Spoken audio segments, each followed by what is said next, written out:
ndabaramukije bavandimwe amahoro y'Imana nabane namwe mbahaye ikaze kandi muri uyu mwanya mwiza tugiye gusangira ijambo ry'Imana ryo kuri uno munsi tariki ya 5 z'ukwezi kwa 7 umwaka w'ibihumbi 2020 tubanze dusenga Imana.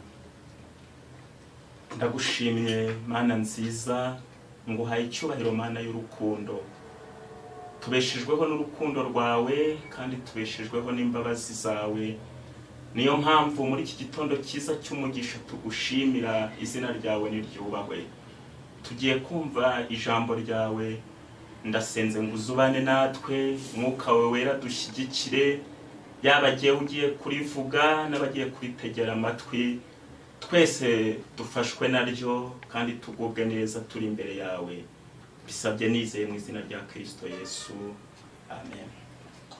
Ndagira ngo mbasabe dusome ijambo ry'Imana dusanga mu rwandiko rwa mbere rwanditswe na Yohana.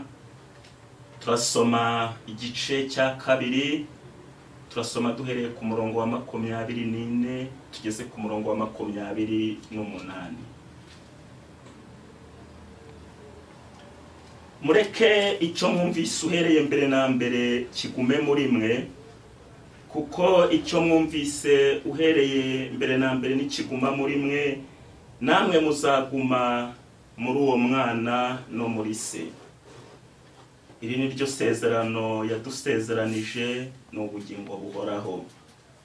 Ibyo mbibandikiye ababayobya, kuko gusigwa mwasizwe nawe kuguma muri mwe, ari cyo gituma mutagomba umuntu wo kubigisha. Kandi nk'uko uko gusiga kwe kubigisha byose kukaba ari ukukuri atari ibinyoma, kandi nk'uko kwabigishije muba ariko muguma muri we. Nanone bana bato mugume muri we, kugira ngo niyerekanwa tuzabone uko dutinyuka, tutabebera imbere ye ubwo azaza. Bavandimwe, ijambo ry'uyu munsi narihaye umutwe uvuga ngo kwakira Yesu no kwakira Yesu mukagumana ni intambwe ebyiri zitandukanye ku mukristo. Mu mugambi mwiza w'Imana wo gukiza no gucungura umuntu ingoyi y'ibyaha, yaduhaye Yesu Kristo, yemera guca bugufi asiga icyubahiro cye cyo mu ijuru, yihindura umuntu aza kubana natwe, atwigisha uburyo bunogeye Imana dukwiye kuyoboramo ubuzima bwacu n'ibikorwa byacu. Arangwa no gukiranuka. Mu gihe cye cy'ubuzima yamaze ku isi ntiyigeze akora icyaha. Mu mibabaro yarihanganaga, mu ntambara yarwanaga iy'umwuka kandi akanesha. Ibi byose kwari ukugira ngo abone uko aducungura, muri we duhabwa ubugingo bw'iteka. Irindi ryo sezerano rikuru abakristo tugendana, nuko agakiza twahawe kaduhesha ubugingo bw'iteka. Kristo rero amaze kugera mu isi, bamwe baramwemeye abandi baramuhakana, nk'uko tubibona mu butumwa bwa Yesu Kristo ko bwanditswe na Yohana mu gice cya 1. Yaje mu bye ariko abe ntibamwemera. Icyakora abamwemeye bose bakizera izina rye, yabahaye ubushobozi bwo kuba abana b'Imana. Imana yacu ihabwa icyubahiro. Ngaba rero abo Yohana yandikiye muri iki gice twasomye, abamwakiriye.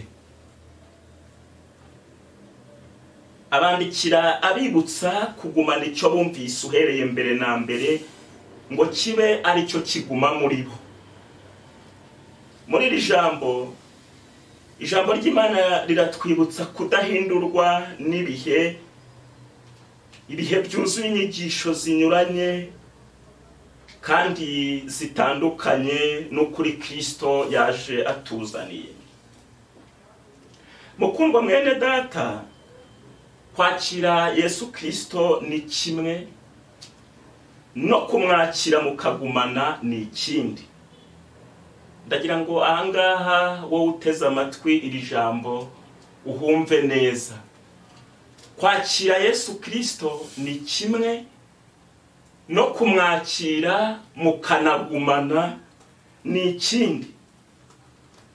Abantu benshi bakiriye Kristo ndetse hari n'abamaze igihe kirekire bamwakiriye, ariko abantu benshi birabananiye kugumana nawe no kubana nawe ubuzima bwabo bwa buri munsi.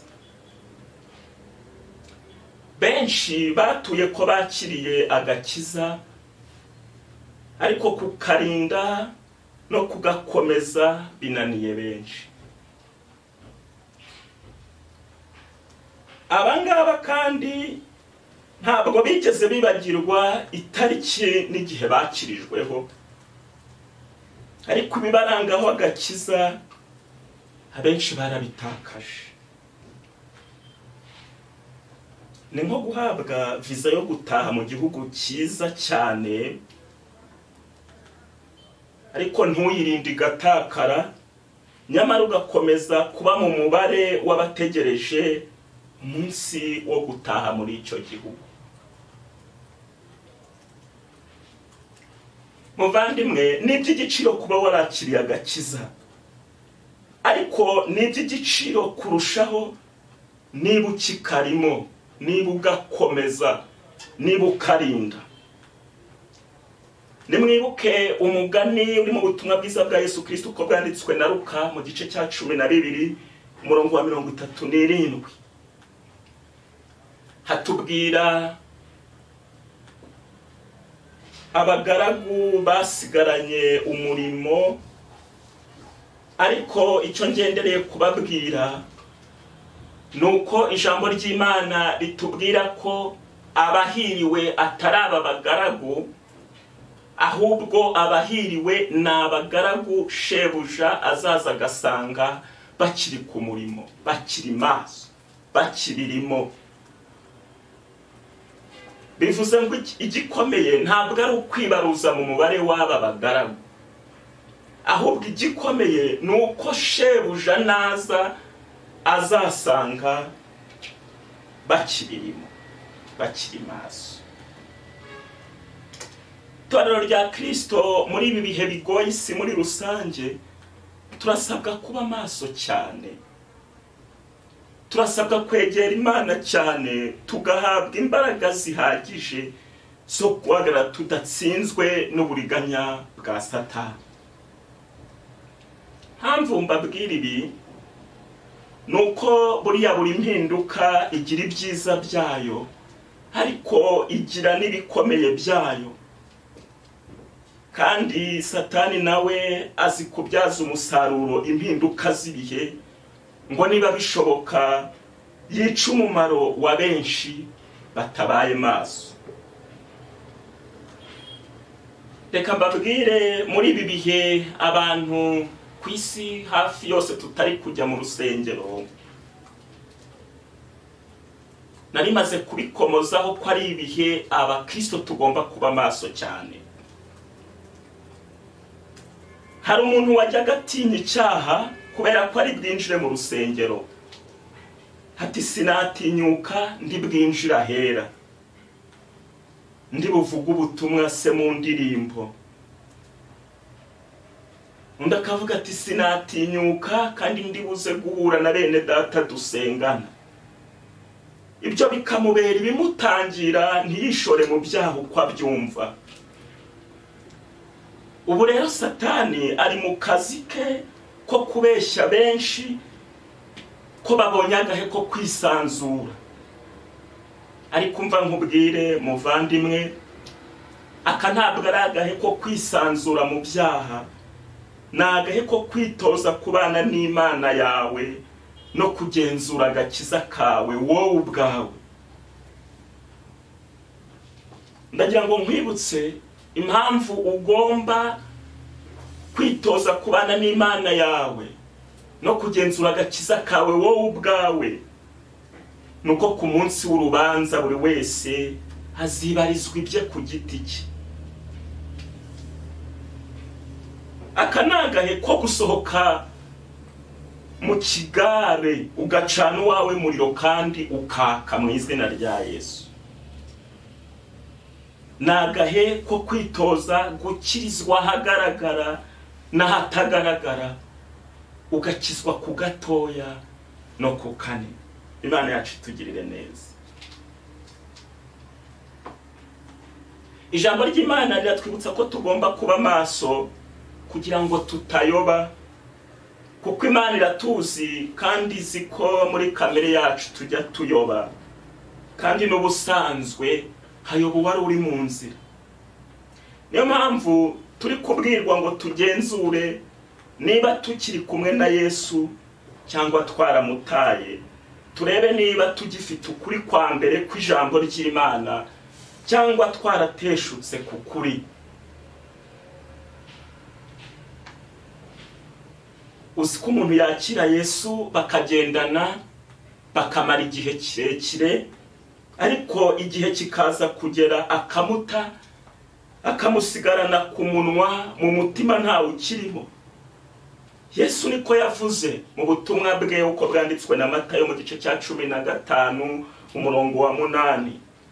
Aravuga ngo ubu bwoko bunshimisha iminwa ariko imitima ikamba kure. Muvandimwe, iki ni igihe cyawe cyo kugenzura uko Yesu abona umubano wawe nawe. Yego hari uko abantu bakubona, ariko hari uko Yesu ureba mu mutima nawe akubona. Isuzume niba ukimufite cyangwa waramutaye, aracyagutegeye amaboko, umubwire uti ndagarutse Yesu. Nimwibuke ijambo ry'Imana riri mu rwandiko rwa mbere rwandikiwe Abikorinto mu gice cya 4 umurongo wa 20. Bavandimwe, ubwami bw'Imana si ubw'amagambo n'ubw'imbaraga. Erega agakiza twahawe saka amagambo, agakiza twahawe nakaduhindura tugahinduka bashya mu magambo no mu bikorwa. Ubaye warakiriye Kristo, ntuhinduke mu magambo, ntuhinduke mu bikorwa no mu mibereho, waba ufite ikibazo, kuko ubwo wowe niba ukomeza kubaho uko wabagaho utaramwakira, bivuze ko nubwo wamwemeye ibikorwa byawe biracyamuhakana. Yohana yabigarutseho, kuhakana uwo mwana abahakanye na se. Uyu mwana yavugaga ni Yesu Kristo. Ariko kandi aravuga ati uwemera uwo mwana aba yemeye na se. Nyamara hari benshi bamwemeye, ariko ibikorwa byabo biramuhakana.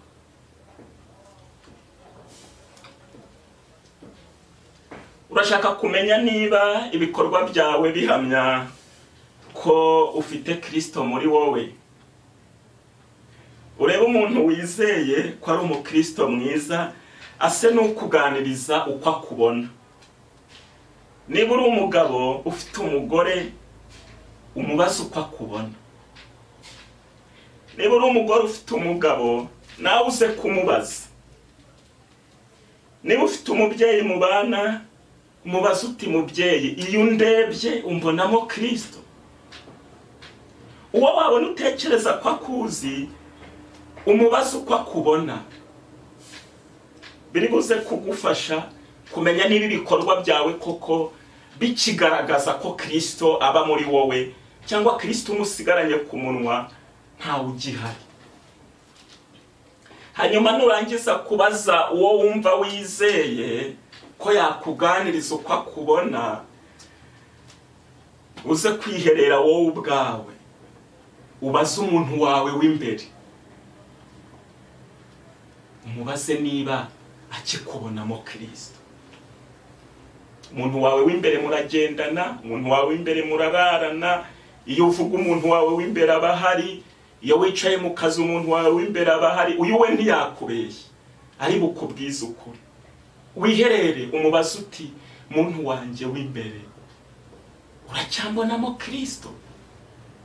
Kristo aracyari muri jye? mu gice cya kabiri cy'indirimbo ya 388 mu gushimisha harimo ijambo rivuga ko iyo utumbiriye Yesu uba nkawe. Yesu ntiyigeze yiyandurisha icyaha icyo ari cyo cyose. Yesu ntiyigeze yiyandurisha kubeshya. Ariko se nimurebe ukuntu ikinyoma cyahawe intebe kugeza aho umuntu asigaye yibeshya ubwe. Umutima ukaba ufite ibyo uri kukubwira ari byo kuri, ariko ukihesha amahoro kugeza aho ubayeho ubuzima bw'ikinyoma, ukibeshya wowe ubwawe. Yesu mu ntambara ntiyigeze arwana urugamba rw'umubiri. Nimwibuke za ngabo zije kumufata, umwigishwa we Petero agakata ugutwi kwa Maruko umwe muri zo. Yesu abuza Petero ati subiza iyo nkota mu rwubati, uru rugamba si urw'umubiri. Muvandimwe, tekereza ubwoko bw'intwaro ujya urwanisha iyo uhuye n'intambara. Iyo uri mu ntambara urwanisha ubuhe bwoko bw'intwaro? Urwanisha umubiri cyangwa urwanisha umwuka? Aho ni wowe wabimenya. Yesu dushaka gusa nawe yihanganiye imibabaro kugeza ubwo yemeye umusaraba nta cyaha yakoze. Muvandimwe, wihangana ute iyo ugeze mu bigeragezo? Iyo uhuye n'ibigeragezo ubyitwaramo ute? Wihangana ute? Ukomeza kugaragaza kuri umukristo? Nturi mu mubare w'abitotombera Imana bagatakaza ibyiringiro, bakangiza umubano wabo na Kristo? Erega nta kintu cyo kudutandukanya n'urukundo rwa Kristo, bwaba ubukene, indwara n'ibindi bitandukanye duhuriramo nabyo mu rugendo rujya mu ijuru. Nta kigeragezo kirenze umuntu Imana yakwemera ko kimugeraho. Mu bintu bizatungura benshi ku munsi w'urubanza harimo no kuba icyo ubona cyakunaniye gihora kiguteranya n'Imana, hari abandi bahuye nacyo kandi bakagishobora. Urugero, umuntu ashobora kubaho ubuzima abeshejweho n'ubujura no kuriganya, byaramunaniye kubireka kugeza aho yihesha amahoro ko ari uko akwiye kubaho. Ariko ndagira ngo nkubwire, ibi ngibi ntibisobanuye ko atari icyaha. Nubwo uyu muntu yabihindura ubuzima bw'akabyeza, ntibibuza Imana gukomeza kubinyakuri muri kwa gukiranuka kwayo. Ntizareka kubibona ari icyaha. Kandi ntibikuyeho ko hari abo muhuje ubuzima bashoboye kubaho kandi bakabaho badakora ubujura n'uburiganya. Kuba hari umugabo cyangwa umugore byananiye kuguma mu rugo rwe, uruca inyuma uko abyumvise yitwaje impamvu iyo ari yo yose, ntibikuyeho ko atari icyaha. Kandi ntibikuyeho ko hari abandi bashoboye kunyurwa n'ingo zabo bakaba baguwe neza. Kuba umusore cyangwa inkumi byaramunaniye kwifata, ibi ntabwo bikuyeho ko atari icyaha. Ntibinakuyeho ko hari bagenzi be babishoboye, bakomeje kuba abakristo, bakomeje kugumana na Kristo.